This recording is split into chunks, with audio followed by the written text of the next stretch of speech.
Hello friends, मैं इसके Saini IC group पे एक बार और आपका स्वागत है। और आज हम लोग CUT एग्जामिनेशन 2024 के अंतर्गत विषय जियोग्राफी यानी भूगोल से संबंधित 40 महत्वपूर्ण प्रश्नों का संग्रह लेकर के आए हैं, जो CUT एग्जाम के अंतर्गत काफी महत्वपूर्ण है और बहुत सारे प्रश्नों के फंसने की संभावनाएं हैं। आप मेरे साथ बने रहिए, मैं विश्वास दिलाता हूं कि 100% आपको अच्छे यूनिवर्सिटी में चयन होना ही होना है। आइए हम समय न गंवाते हुए प्रश्न नंबर 1 की तरफ चलते हैं। ये पहला देखते हैं, सही जोड़े मिलाइए। इसमें जो जोड़े दिए गए हैं कौन सही है और कौन गलत है, उसी का हमको अध्ययन करना है। सबसे पहले नियतिवाद, जिसको हम डिटरमिनिज्म के नाम से जानते हैं, नियतिवाद, इसे निश्चयवाद, इसे प्रकृतिवाद आदि नामों से जानते हैं, जिसके जो जनक हैं फ्रेडरिक रेटजल हैं। वैसे मानव भूगोल की बहुत सारी विचारधाराएं हैं, लेकिन जो प्रमुख विचारधाराएं हैं वो 3 है और यहाँ पे तीनों का हम जिक्र कर रहे हैं। और इसमें से 100% एक प्रश्न या 2 प्रश्न आने वाले हैं CUET एग्जाम के अंतर्गत। दूसरा है कि संभववाद फॉसिबिलम, संभववाद के जनक पाल विडाल डिला ब्लास, ये फ्रांस के हैं और ये जर्मनी के हैं। पूछ देता है कि ये कहां के रहने वाले हैं। हालांकि इससे पहले वाली जो वीडियो मैंने भूगोल का डाला है उसमें इनके देश का भी मैंने जिक्र किया, इनके पुस्तकों का भी जिक्र किया, उसका भी अध्ययन करेगा हम। इसके इन जो बॉक्स में उसका भी हम लिंक डाल देंगे। और एक प्रश्न और आता है फ्रेडरिक रेटजल के संदर्भ में कि मानव भूगोल के जनक, जो मानव भूगोल के जनक यानी फादर ऑफ ह्यूमन ज्योग्राफी के जनक कौन है, ये है फ्रेडरिक रेटजल, यानी मानव भूगोल के भी जनक हैं। नियतिवाद या निश्चयवाद या प्रकृतिवाद के भी जनक फ्रेडरिक रेटजल हैं। तो ये एक साथ यहाँ पे 2 प्रश्न, और संभववाद के जनक पाल विडाल डिला ब्लास हैं।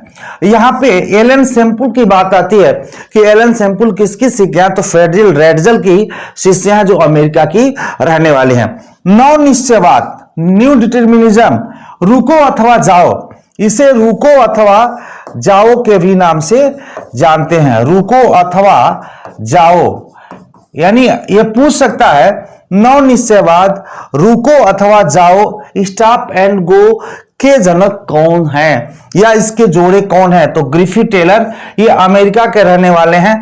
तो इस तरह से ये जो सही उत्तर है ऑप्शन डी है, क्योंकि सभी जोड़े सही हैं और इनके जनक यही हैं। इस तरह से हम पहला प्रश्न पूरा करते हैं। प्रश्न नंबर 2 पर चलते हैं कि कुमारी एलन सैंपल किसकी शिष्या हैं।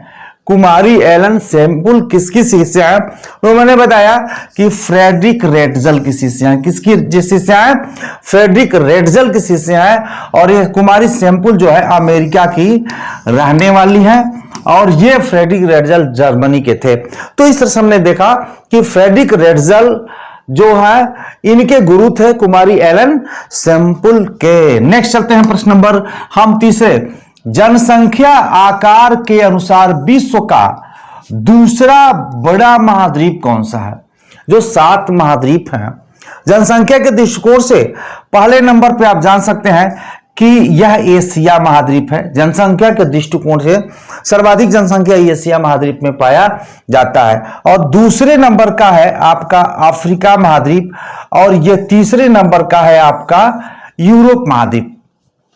लेकिन वर्तमान अगर आप गूगल पे और अन्य जो सर्च इंजन पे आप सर्च करते हैं तो दूसरे नंबर पर यूरोप है। लेकिन NCERT के हिसाब से जो 2018 के बाद आंकड़े का प्रकाशन नहीं हुआ है या हम तक नहीं पहुंचा है, हम NCERT के हिसाब से मैं बता रहा हूं कि यह दूसरा जो सबसे बड़ा महाद्वीप है वो अफ्रीका है और एशिया सबसे बड़ा महाद्वीप है जनसंख्या के दृष्टिकोण से। और तीसरे नंबर पर है आपका यूरोप महाद्वीप, यूरोप महाद्वीप, और चौथे में है आपका उत्तरी अमेरिका। नेक्स्ट चलते हैं हम यहाँ पे, विश्व में वाणिज्य पशुधन पालन किस क्षेत्र में विशेष रूप से प्रचलित है। देखिए ये है तो दिखता है बहुत इजी, लेकिन आपके सामने मैं खड़ा हूं तो इजी लग रहा है, लेकिन जब आपके सामने आ जाएगा और इसका अध्ययन नहीं किए रहेंगे तो मैं 100% बता इसका उत्तर देना बहुत कठिन हो जाएगा। वाणिज्य पशुधन पालन किस क्षेत्र में विशेष रूप से प्रचलित है? तो यहां पे ऑप्शन डी सही है, न्यूजीलैंड। और मैं बता दूं कि ऑप्शन में अगर ये आ जाता तो कोई वो भी सही है, ऐसा नहीं है कि ये कि न्यूजीलैंड के जगह पे ऑस्ट्रेलिया दे दे तो ऑस्ट्रेलिया हम दे देंगे। यानी पशुधन पालन के क्षेत्र के अंतर्गत न्यूजीलैंड है, ऑस्ट्रेलिया है, संयुक्त राज्य अमेरिका है, अर्जेंटीना है और यूरुग्वे है। यानी ये सभी जो क्षेत्र हैं वो वाणिज्य पशुधन पालन के अंतर्गत आते हैं। इसी में से 3 ऑप्शन लेकर के चौथा उपयुक्त सभी भी दे सकता है। इसलिए नोट में मैंने ये लिख दिया है कि इनके तो न्यूजीलैंड तो है ही है, इसके साथ ऑस्ट्रेलिया, संयुक्त राज्य अमेरिका, अर्जेंटीना, यूरुग्वे भी वाणिज्य पशुधन पालन के क्षेत्र हैं और यहां पे प्रचलित है। वाणिज्य पशुधन पालन आपने पढ़ा होगा इंटर में। और मैं आपको बता दूं इसमें जो डिलीटेड चैप्टर हैं, जो मतलब निकाल दिया गया था बोर्ड एग्जामिनेशन से, उसको भी इसमें शामिल किया गया है। देखिए, उद्यान कृषि यूरोप के किस क्षेत्र देश में सर्वाधिक प्रचलित है? उद्यान कृषि तो ये है आपका नीदरलैंड में। कहां पे है? नीदरलैंड। उद्यान कृषि यूरोप के किस देश में सर्वाधिक प्रचलित है? तो नीदरलैंड में। यह 2022 के सीयूटी में पूछा हुआ प्रश्न है। सोवियत संघ में सामूहिक कृषि को किस नाम से जाना जाता है? सोवियत संघ में सामूहिक कृषि को किस नाम से जाना जाता है?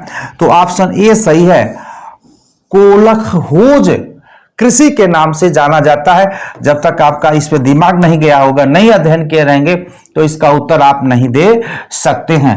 प्रश्न नंबर देखिए, फूलों के कृषि कहलाती है, फूलों की कृषि कहलाती है, तो उत्तर आपका है पुष्प उद्यान। मिश्रित कृषि जहां पे पशु और कृषि के साथ पशुपालन का भी काम किया जाता है। ट्रक फार्मिंग जहां पे सब्जियों और फलों की खेती की जाती है, उसे ट्रक फार्मिंग के नाम से जाना जाता है। तो इसका सही उत्तर है पुष्प उत्पादन, फूलों पुष्प उत्पादन। नेक्स्ट, निम्न में किसे वनों पर आधारित उद्योगों की श्रेणी में रखा जाता है? इसमें से किसको वनों के उत्पादित आधारों पर रखा जाता है? तो स्वाभाविक है कि जो लाख उद्योग है, जिसको लाक्षागृह के नाम से भी जानते हैं, जो इसे मतलब सीलिंग पैकिंग में लाख का हम प्रयोग करते हैं, अन्य जगह पे भी किया जाता होगा, लेकिन अधिकतर हम सीलिंग पैकिंग में इसका प्रयोग करते हैं। तो वनों पे आधारित है, ये लाख उद्योग वनों पे आधारित है। नेक्स्ट चलते हैं हम, पंचम क्रियाकलाप के अंतर्गत किसे शामिल नहीं किया जाता है? पंचम क्रियाकलाप के अंतर्गत किसे शामिल नहीं किया जाता है? तो यहां पे आप देख सकते हैं जो बैंकिंग सेक्टर है इसे शामिल नहीं किया जाता, नहीं किया जाता है। तो बैंकिंग सेक्टर को इसमें शामिल नहीं किया जाता है। और ऐसी सेवा में संलग्न श्रमिक को स्वर्ण कॉलर कहा जाता है। यानी हम कह सकते हैं पंचम क्रिया के अंतर्गत जो श्रमिक काम करते हैं उसे हम स्वर्ण कॉलर के भी नाम से जानते हैं। पूछ देगा कि स्वर्ण कॉलर क्रिया से संबंधित है पंचम, चतुर्थ, तृतीय, प्रथम, तो आप फंस जाएंगे। तो हम कह सकते हैं पंचम क्रिया के अंतर्गत जो शामिल मजदूर होते हैं उसे हम स्वर्ण कॉलर श्रमिक के रूप में जानते हैं। नेक्स्ट, चतुर्थक क्रियाकलाप में संलग्न श्रमिक को क्या कहा जाता है? चतुर्थक क्रियाकलाप जो आप प्राथमिक, द्वितीय, तृतीय, चतुर्थक जो बनाया गया है ना सेक्टर, तो उसमें चतुर्थक क्रियाकलाप में जो संलग्न श्रमिक है उन्हें किस नाम से जाना जाता है? तो उन्हें गुलाबी कलर के नाम से जाना जाता है। सारे प्रश्न बहुत ही अति महत्वपूर्ण है। मैं कहूंगा अगर 40 का 40 देखिए, फालतू समय इधर उधर न गवाइए, 40 का 40 देखिए। अगर आपको लगता है धीमा तो स्पीड बढ़ा के देखिए, लेकिन देखिए जरूर। हाँ, अगर लाइक और सब्सक्राइब न किए हैं तो मैं चाहूंगा कि लाइक और सब्सक्राइब जरूर करें। नेक्स्ट, विश्व में सर्वाधिक सड़क घनत्व निम्नलिखित में से किस देश में पाया जाता है? यानी सर्वाधिक जो सड़क का घनत्व है, तो ऑप्शन डी उत्तर सही है आपका, संयुक्त राज्य अमेरिका में। संयुक्त राज्य अमेरिका में दक्षिण अमेरिका का सबसे प्रमुख रेल मार्ग है। देखिए, है तो बहुत दूसरा, लेकिन जो ऑप्शन दिया उस हिसाब से हमें देखना है कि दक्षिण अमेरिका का सबसे प्रमुख रेल मार्ग है इसमें से, तो यह है ब्यूनस आयर्स और वैलपराइसो। तो इसलिए ऑप्शन बी आपका सही उत्तर है। ये पूछा हुआ प्रश्न है, मैं बताऊं कि ये पूछा हुआ है 2022 में। बिग इंच पाइपलाइन निम्नलिखित में से किस देश की है? जो बिग इंच पाइपलाइन यह किस देश की है? तो हम जान सकते हैं कि ऑप्शन बी सही है, संयुक्त राज्य अमेरिका का। ऑप्शन बी सही है, संयुक्त राज्य अमेरिका का। ये मैक्सिको की खाड़ी से उत्तर पूर्वी राज्यों में तेल पहुंचाती है, यानी इस पाइपलाइन के जरिए पेट्रोलियम का एक्सपोर्ट इंपोर्ट किया जाता है और मैक्सिको की खाड़ी से उत्तर पूर्वी राज्यों में तेल पहुंचाई जाती है इस बिग इंच पाइपलाइन के द्वारा। बिग इंच पाइपलाइन के द्वारा परिवाहित किया जाता है, मतलब इसके द्वारा क्या परिवाहित किया जाता है? इसमें बहुत सारे ऑप्शन दिए हैं, तो डी सही उत्तर है आपका, पेट्रोलियम। इसमें क्या प्रवाहित किया जाता है? पेट्रोलियम। तो ऑप्शन डी सही है। प्रश्न नंबर हम 15 पे चलते हैं। यूरो टनल जोड़ती है, यूरो टनल जोड़ती है, तो लंदन से पेरिस को यूरो टनल जोड़ती, सुरंग, इसको यूरो सुरंग के भी नाम से हम जान सकते हैं। किसको जोड़ती है? तो लंदन से पेरिस को जोड़ती है। नेक्स्ट, विश्व में सबसे लंबा रेल मार्ग है, विश्व में सबसे लंबा रेल मार्ग है, तो पार साइबेरियन रेल मार्ग है, बड़ा प्रसिद्ध रेल मार्ग है। पार साइबेरियन रेल मार्ग है विश्व का सबसे बड़ा रेल मार्ग। नेक्स्ट, उपग्रह संचार की शुरुआत किस देश में की गई? उपग्रह संचार की शुरुआत किस वर्ष की गई थी? किस वर्ष की गई थी? तो वर्ष 1970 में उपग्रह संचार की शुरुआत की गई थी। ऑप्शन ए आपका सही है। नेक्स्ट चलते हैं, चैनल टनल जोड़ता है, चैनल टनल जोड़ता है, ऑप्शन बी सही है। बर्लिन से पेरिस को जो है चैनल टनल जोड़ता है। यह भी एक प्रकार का सुरंग है जो बर्लिन से पेरिस को जोड़ने का काम करता है। प्रश्न नंबर 19 की तरफ चलते हैं।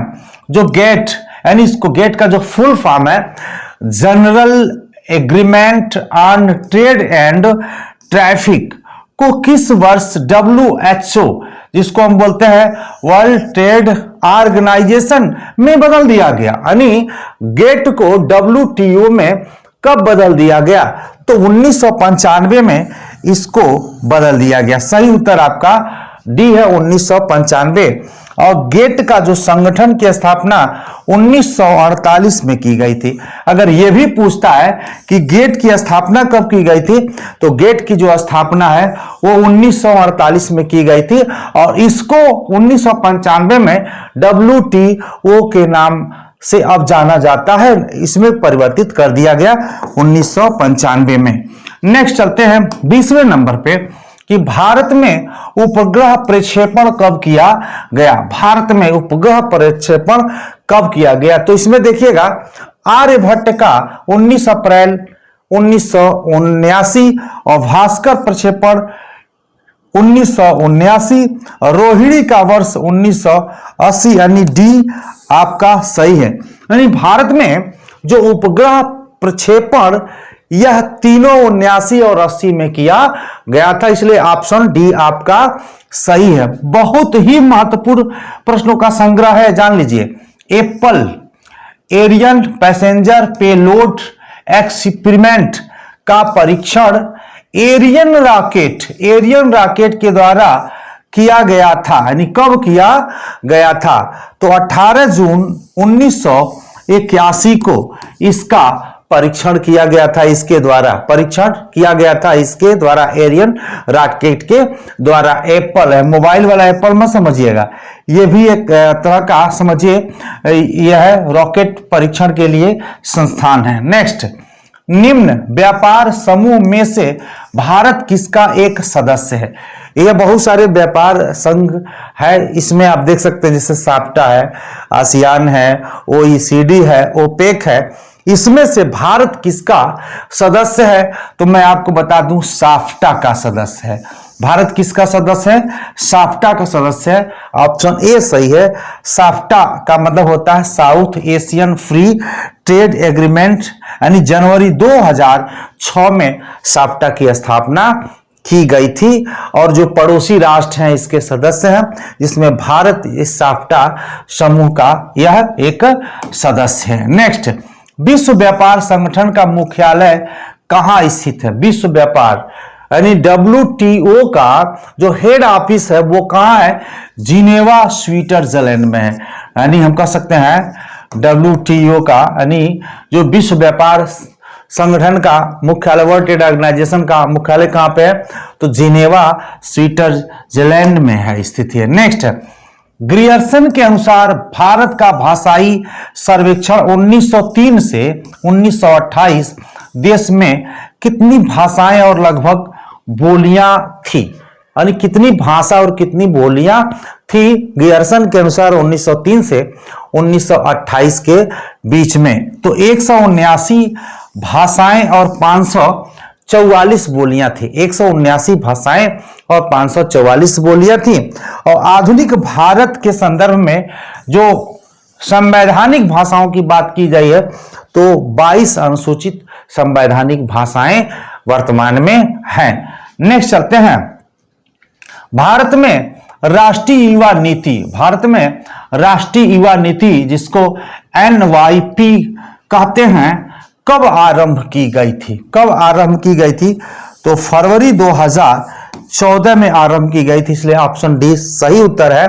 राष्ट्रीय युवा नीति 2014 के अंतर्गत 15 से 29 वर्ष के आयु समूह के व्यक्ति को युवा के रूप में परिभाषित करता है। जिनकी उम्र 15 से 29 वर्ष की होती है उसे युवा के रूप में हम पहचान करते हैं, जानते हैं, जिसको राष्ट्रीय युवा नीति फरवरी 2014 के अंतर्गत इसे शामिल किया गया। इसके पहले भी था लेकिन संशोधन किया गया।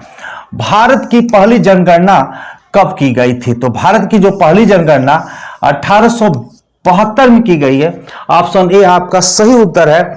किंतु भारत की पहली संपूर्ण जनगणना 1821 में की गई। प्रश्न आता है कि भारत की संपूर्ण जनगणना कब की गई थी?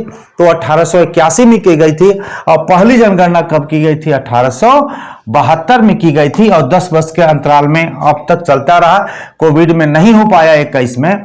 2001 के अनुसार भारत की जनसंख्या कितनी थी? तो 102.8 करोड़। सही उत्तर आपका ए है, 102.8 करोड़ 2001 के अनुसार भारत की जनसंख्या थी। और 11 के अनुसार भारत की जनसंख्या 121.0 करोड़, यानी 121 करोड़ भारत की जनगणना 2011 में थी। और एक में 102.8 करोड़, यानी हम कह सकते हैं कि 19 करोड़ जनसंख्या 10 वर्षों में बढ़ गई। 19 करोड़।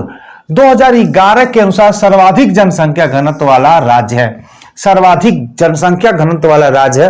तो ऑप्शन डी सही है आपका, बिहार।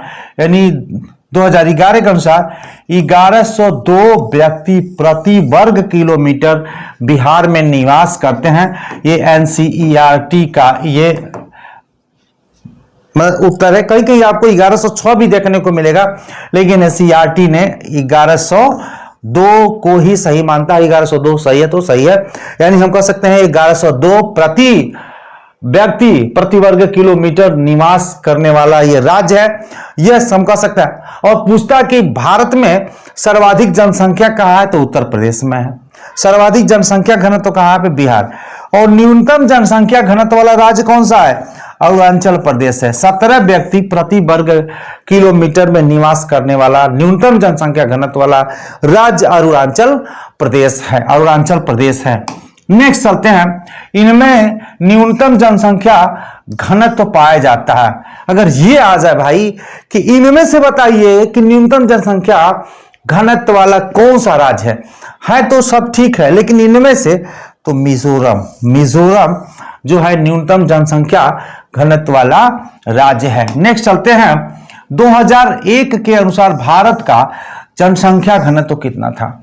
2001 के अनुसार भारत का जनसंख्या घनत्व कितना था? तो ऑप्शन बी सही है, 324। तो 2001 की बात कर लिए तो 2011 की भी बात कर लेते हैं।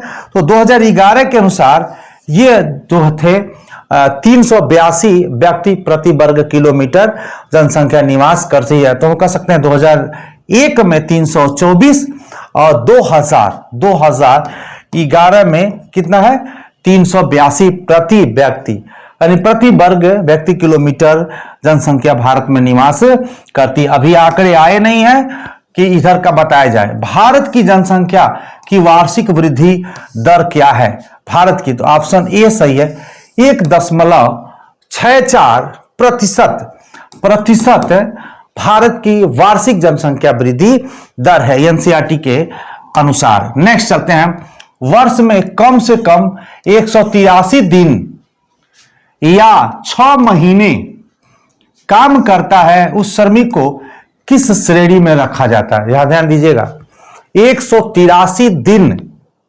या 6 महीना काम करता है, कम नहीं 6 महीना राइट काम करता है या 183 दिन काम करता है, उस श्रमिक को किस श्रेणी में रखा जाता है? तो मुख्य श्रमिक की श्रेणी में रखा जाता है। ऑप्शन ए सही है, मुख्य श्रमिक के श्रेणी में इसको रखा जाता है। भारतीय जनगणना 2011 के अनुसार जो एक वर्ष में, ध्यान दीजिए, जो एक वर्ष में 183 दिनों या 6 महीने से कम दिन काम करता है, यानी 183 दिन से कम या 6 महीना से कम काम करता है, उसे किस श्रेणी में रखा जाता है? तो उसे सीमांत श्रमिक की श्रेणी में रखा जाता है। ऑप्शन बी सही है। अगर 183 दिन 6 महीना है तो उसे मुख्य श्रमिक के श्रेणी में रखा जाएगा। तो 183 दिन यानी हम कह सकते हैं 182 दिन है, और हम कह सकते हैं 5 महीना अगर 29 दिन है या 31 का महीना तो 30 दिन है, तो यह सीमांत श्रमिक की श्रेणी में आ जाएगा। यानी 183 से जैसे ही कम हुआ वो सीमांत श्रमिक में आ गया, और 183 दिन या उससे अधिक है तो मुख्य श्रमिक की श्रेणी में शामिल किया जाता है। ऑप्शन बी आपका सही है। नेक्स्ट, 2011 के अनुसार भारत में सर्वाधिक चौथे स्थान पे कौन सा धर्म है? भारत में जो धर्म है जनसंख्या के हिसाब से, यानी उस धर्म में सर्वाधिक कौन सी जनसंख्या किसमें है? तो हिंदू, मुस्लिम, ईसाई, सिख। हम क्या कहते हैं? हिंदू, मुस्लिम, सिख, ईसाई। यही कंफ्यूजन होगा। मैं बता दूं कि अगर आप इसका नहीं अध्ययन किए रहेंगे 100% आप गलत करके आएंगे। नेक्स्ट देखते हैं, सर्वाधिक चौथे स्थान पे कौन सा है? तो चौथा स्थान पर सिख है। मैंने यहां पे डिटेल कर दिया है। हिंदू 79.8%, मुस्लिम 14.2%, और ईसाई 2.3%, और सिख 1.7%, और बौद्ध 0.7%, और जैन 0.4%।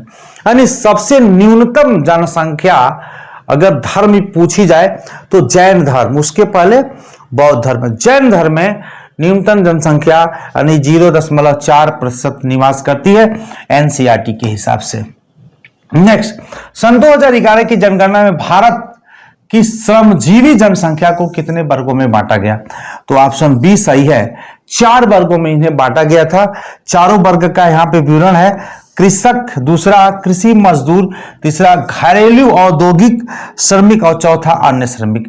ये 4 भागों में जो भारत की जनगणना के श्रमजीवी जनसंख्या को कितने भागों में बांटा गया है? तो 4 भागों में बांटा गया है। नेक्स्ट चलते हैं हम, भारत में महिला श्रमिकों की संख्या किस सेक्टर में सर्वाधिक है?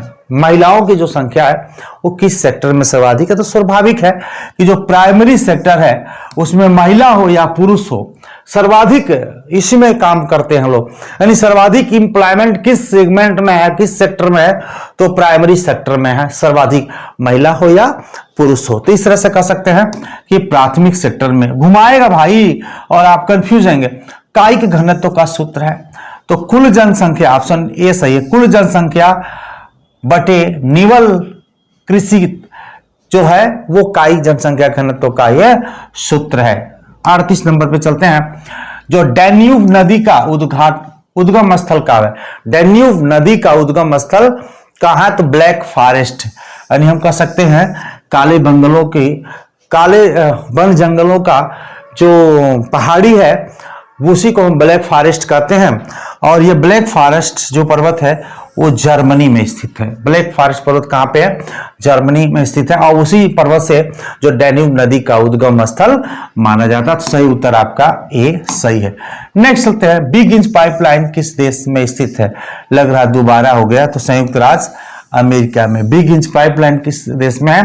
तो संयुक्त राज्य अमेरिका में। नेक्स्ट, अंतर महाद्वीपीय वायु मार्ग का सर्वाधिक विकास कहां हुआ है?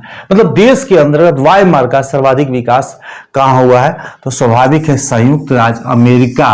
ऑप्शन आपका बी सही। आज के लिए इतना ही, धन्यवाद। नेक्स्ट बहुत ही जल्द हम नेक्स्ट विषय का पार्ट लेकर के आएंगे, और सारे का जो लिंक डिस्क्रिप्शन बॉक्स में आपको मिल जाएगा, जो आसानी से या प्लेलिस्ट के माध्यम से भी आप जान सकते हैं। तो आज के लिए इतना ही, धन्यवाद।